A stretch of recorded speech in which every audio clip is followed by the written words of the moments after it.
In Chapter 23 of The Mandalorian, The Spies, Captain Pellaeon insists that Grand Admiral Thrawn's re-emergence will provide Commandant Hux enough time to deliver on Project Necromancer. So, what is that? Right from the start, I'm going to tell you that I do not know. This is a new name to Star Wars, but I do know some things about Brendol Hux and what he got up to in between the original and sequel trilogies, so let's use that to speculate responsibly.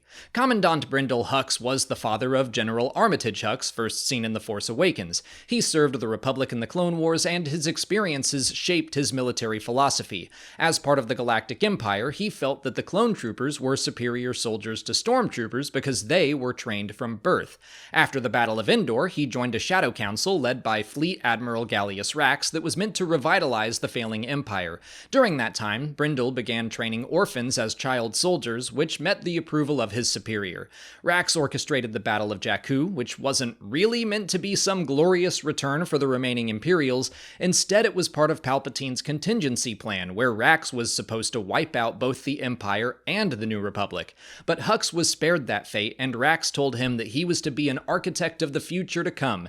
He and his son Armitage fled into the unknown regions with Grand Admiral Ray Sloane aboard the Emperor's old Super Star Destroyer Eclipse. 4 years later, he could be seen in The Mandalorian as part of the Shadow Council, and I want to pause a second just to ask, where the heck is Ray Sloane? According to the novel Phasma, she seemed to have been part of the Imperial remnant until its transition into the First Order, so I would love to see her pop up. It's possible one of the warlords was a representative of her delegation, just like Pellaeon served for Thrawn. She was also a Grand Admiral after all, I'm sure she's busy. Anyway, Brendol Hux took charge of something known as Project Resurrection during this time. That was first mentioned in the game Battlefront 2, and we learned that it was the First Order's efforts to create their new breed of stormtroopers. Children like Finn, Janna, and Kadara Calrissian were kidnapped and indoctrinated, soldiers trained from birth, just like Commandant Hux mentioned back in the early days of the Empire.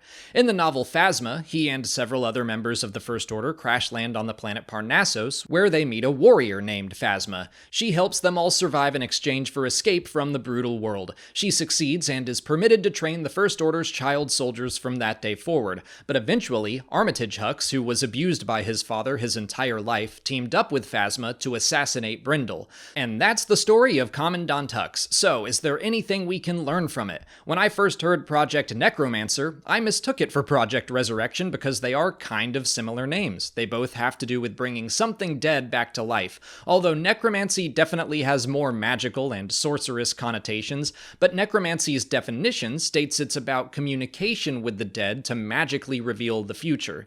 I think most fans, including myself, can't help but think of Palpatine or Snoke when we hear a word like that, but when I watch The Rise of Skywalker, I just don't get the sense that most of the First Order had any idea Palpatine was out there. At this point in the timeline, he would be inhabiting a failing clone body, and his scientists would be doing their best to create a more suitable vessel. Maybe Brendol and the rest of the Shadow Council did know about that and eventually take that secret to their graves, not even telling people like General Hux, because it does seem like Allegiant General Pryde knew about Palpatine.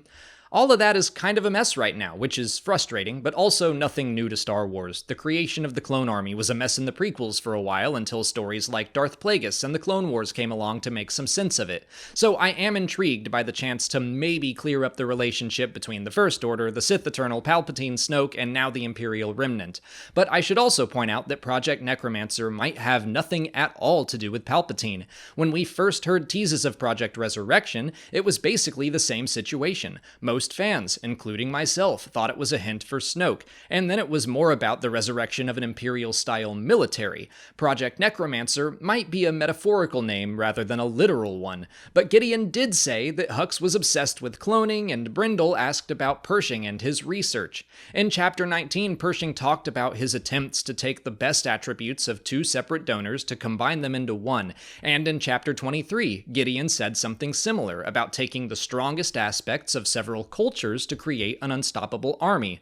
So along the lines of Project Resurrection, maybe Project Necromancer is more about creating a new clone army and not about Palpatine at all. The Hux family has always been connected to the soldiers more so than the mystical side of the Empire or the First Order, and I just don't get the sense many people knew about Palpatine or Exegol anyway. But Hux did specifically say Project Necromancer was in place to create new leadership for the Empire, so it probably is something to do with Palpatine or Snoke, but I don't know what's going on. I'm just confused, so hopefully this gets cleared up. Honestly, I'm probably putting way too much thought into this, diving into the novels and video games and stuff I don't know how much The Mandalorian will actually connect to. Sure, they have taken inspiration from the books before with characters like Cobb Vanth, but Filoni has also dabbled in some light retconning in the past. To stick with Cobb Vanth, his story is similar to what we read in Aftermath, but not exact. So, like I said at the start of this video, I don't have a solid answer, but I do think it's worth looking at Brendol Hux's history in the Star Wars universe to at least give you all the information if you want to make some educated guesses yourself.